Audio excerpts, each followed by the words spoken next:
Did ancient seers truly possess the power to glimpse the future, or were their visions merely elaborate deceptions? For millennia, humanity has yearned to peer beyond the veil of the present, seeking answers in the whispers of the unseen. We are drawn to tales of prophets and oracles, of those who claim to navigate the currents of time and fate. Among the most enigmatic and widespread of these ancient practices was scrying, an art of divination that sought profound truths in the silent depths of reflective surfaces. Tonight, Echoes of Time invites you on a captivating journey into this lost art, to unearth its hidden history, its enduring mysteries, and to question what truly lies behind the oracle's echo. From the sun-drenched sands of ancient Egypt to the mist-shrouded groves of Greece and across the bustling heartlands of Mesopotamia, cultures across millennia shared a common, fervent belief that a mirror to the soul could be found in a polished stone, a shimmering pool, or a crystal orb. This was not a mere curiosity, but a profound, often sacred practice, deeply woven into the fabric of daily life and the decisions of empires. It was an attempt, born of both desperation and hope, to bridge the seemingly impassable gap between our tangible world and the realm of the unseen, to translate the unknown into understanding. Imagine the mystics of ancient Egypt, their gazes fixed intently upon dark, still pools of water, perhaps in the hushed sanctity of a temple, or beneath the watchful eyes of colossal statues. What did they seek in those liquid depths? Were they searching for guidance from the gods, predictions of the Nile's bounty, or insights into the fates of pharaohs? Their rituals, shrouded in the secrecy of generations, undoubtedly involved more than simple observation. There would have been incantations, purified spaces, and a focused intent, all designed to prepare the mind for the reception of visions. These were not casual glances, but meticulously choreographed acts of seeking, imbued with the weight of an entire civilization's spiritual beliefs. Across the vast, fertile crescent, Babylonian priests, renowned for their astronomical wisdom, sought similar revelations not in water, but in the swirling reflections of oil. Their polished obsidian surfaces or carefully prepared bowls of water acted as gateways, conduits through which the earthly and the ethereal might converge. Each ripple, each distortion, each fleeting image was potentially a sign, a message from the divine or the cosmic order, demanding interpretation. The stakes were immense. The health of crops, the outcome of battles, the very stability of their complex societies could hinge on these perceived insights. Then there were the legendary Greek oracles, most famously at Delphi, where priestesses, known as Pythias, communed with the gods through the sacred springs. The waters of Castelia, or perhaps other hidden pools within the temple complex, may have served as scrying mirrors, their surfaces offering fleeting glimpses of the future, interpreted and translated for kings and commoners alike. The pronouncements of Delphi held immense power, influencing everything from personal decisions to interstate warfare, shaping the very course of Hellenic history. These weren't isolated incidents, but systemic, institutionalized methods of prophecy, demonstrating scrying's profound and pervasive influence on ancient civilizations. The trust placed in these visions speaks volumes about the deep-seated human need for certainty in an uncertain world. But the practice of scrying was not confined to the distant past or ancient religious centers. Centuries later, in Elizabethan England, a figure of immense intellect and influence, Dr. John Dee, Queen Elizabeth I's trusted advisor, famously engaged in scrying with his associate, Edward Kelley. Dee, a polymath whose interests spanned mathematics, astronomy, navigation, and the occult, believed he could communicate directly with angels through a specialized scrying mirror. Accounts from his detailed journals describe elaborate rituals, specific times, and the use of consecrated tools, all aimed at opening a dialogue with celestial beings.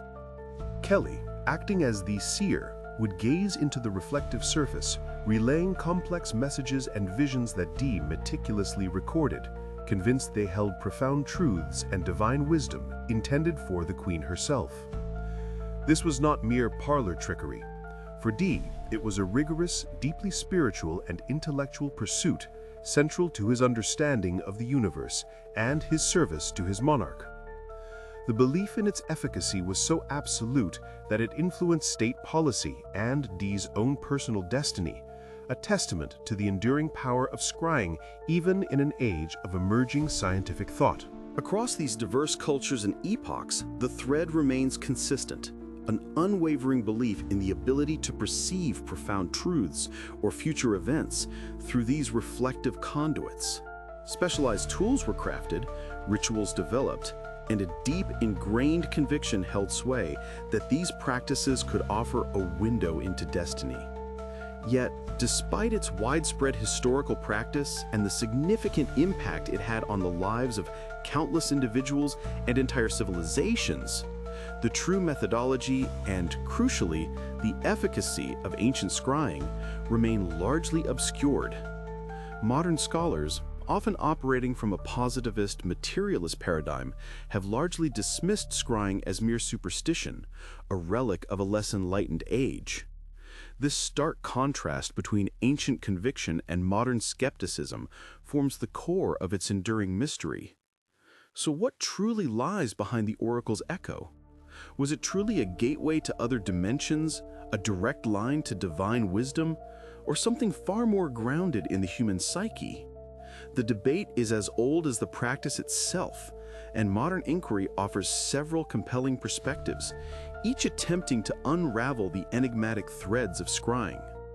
One perspective suggests that scrying was a sophisticated form of psychological induction. In this view, the reflective surface, be it a polished obsidian mirror, a crystal ball, or a dark pool of water, served as a powerful focal point, designed to induce altered states of consciousness akin to hypnotic trances.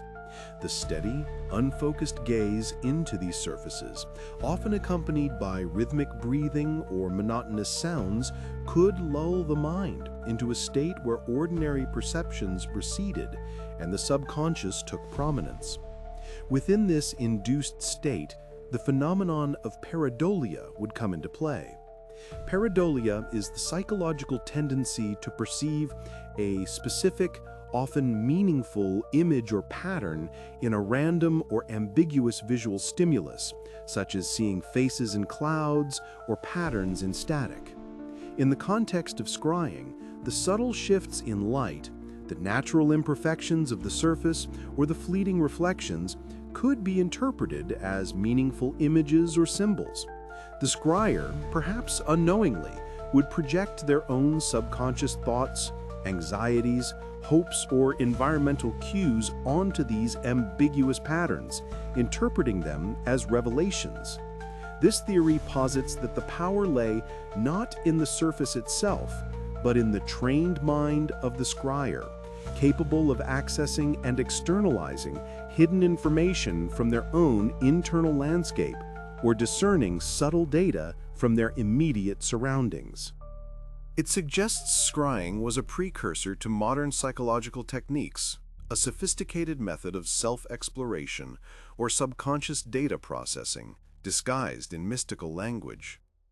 Another theory posits that skilled scryers developed an acute sensitivity to subtle atmospheric or energetic shifts. Imagine a world without satellite imagery, without scientific instruments to measure barometric pressure or electromagnetic fields. In such a world, individuals who lived intimately with nature often developed an extraordinary attunement to their environment. Perhaps scryers were akin to natural phenomena predictors, capable of perceiving minute changes in humidity, air currents, temperature, or even more subtle energetic fluctuations that we can no longer consciously detect. These shifts, reflected or amplified by the scrying medium, might have been interpreted as portents or signs. A slight shimmer on the water's surface, an unusual reflection in the oil, could have been a localized indicator of an impending weather change, a distant event, or even a subtle biological or social shift, perceived unconsciously and then projected as a vision. This perspective leans towards scrying as a lost science, an empirical observation system that relied on heightened human perception and interpretation, a form of ancient biofeedback or environmental monitoring system. It suggests a profound understanding of the interconnectedness of natural forces translated through a symbolic lens. A more mystical viewpoint, championed by many ancient practitioners and echoed by certain contemporary thinkers, argues for a genuine connection to other dimensions or spiritual entities. This perspective asserts that the reflective surface truly did act as a portal, not just for the mind, but for direct communication with unseen realms, spiritual beings, or even a collective unconscious, a vast reservoir of shared human experience and knowledge, accessible under specific conditions. In this view, the scryer was not merely interpreting their subconscious, but truly receiving information from an external, non-physical source. The visions were not self-generated illusions, but authentic transmissions from spirit guides, angels, deities, or the universal mind itself. This mystical theory maintains that ancient practitioners developed techniques to consciously access a form of divine wisdom or a deeper layer of reality that remains largely impenetrable to modern scientific instruments. It speaks to a universe far more complex and interconnected than our current materialistic models often allow, where perception can extend beyond the five senses and into realms yet to be fully understood. The debate continues to rage. Was scrying a precursor to modern psychology, an early, albeit primitive, exploration of the human mind and its capacities? Was it a lost science, an intuitive method of perceiving and interpreting subtle environmental data that we have since forgotten? Or was it simply an elaborate charade, a carefully constructed illusion maintained by societal belief, skillful manipulation, and the power of suggestion? The lack of concrete, verifiable evidence from antiquity, coupled with the inherent difficulty in replicating such subjective experiences in a controlled scientific setting, ensures that the mystery endures. At Echoes of Time, our mission is to delve into these forgotten pages of history, to reveal the secrets that lie under the dust of centuries. We sift through archaeological evidence, searching for the tools and settings of ancient scrying. We scrutinize historical texts, deciphering forgotten legends and accounts, hoping to reconstruct the elaborate rituals and the beliefs that underpinned this lost art. Our journey seeks to piece together not just how scrying was performed, but its true purpose and its profound impact on ancient civilizations. What did it mean for a society to base critical decisions on visions from a polished stone? How did it shape their understanding of reality, their moral codes, their very perception of time and fate? As we peel back the layers of time, we find that the oracle's echo resonates across the ages, compelling us to question our own understanding of perception, prophecy, and the limits of human knowledge. Whether it was psychology, lost science, or genuine spiritual communion, scrying represents a powerful and persistent human endeavor to find meaning beyond the immediately visible, to seek patterns in chaos, and to bridge the gap between hope and certainty. Perhaps the true lesson of scrying is not what the reflections revealed, but what the act of gazing inward and outward simultaneously can teach us about ourselves and our place in the cosmos. What if the answers we seek about our future are not hidden in the stars or beyond a veil, but are merely echoes of our own deepest questions, reflected back to us through the forgotten art of observation?